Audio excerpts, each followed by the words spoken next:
Hi, my name is Abby Holder. I'm a clinical resource nurse in the emergency department at Royal Columbian Hospital.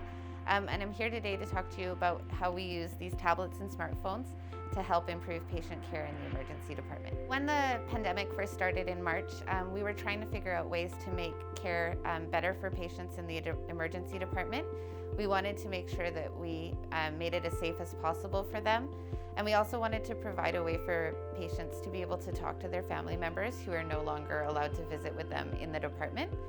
The last thing we wanted to do is try and make our interactions with patients as safe as possible, and so we've been using virtual technology to try and minimize our interactions with patients so that we can reduce the risk of transmission of COVID.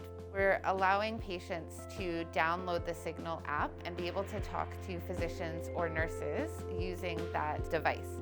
So instead of us going into the room all the time to be able to interact with them, they're able to interact with us virtually.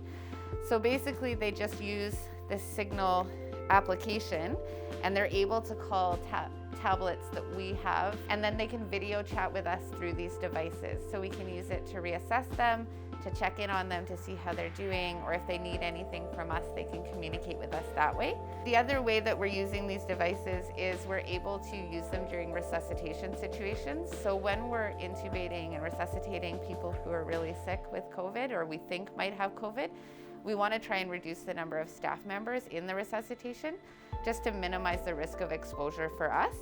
And so patients and or staff during those situations, so family members as well, can be looped into what's going on, and we can improve our communication by using the Signal app and these devices so that we can streamline the communication in and out of the rooms where otherwise we would just have minimal people involved and they wouldn't be able to communicate out with other people. On behalf of all the hospital staff, I wanted to take the chance to thank all of the donors for purchasing equipment like this. It helps to make our job easier and safer, and helps us to take better care of patients. So thank you very much.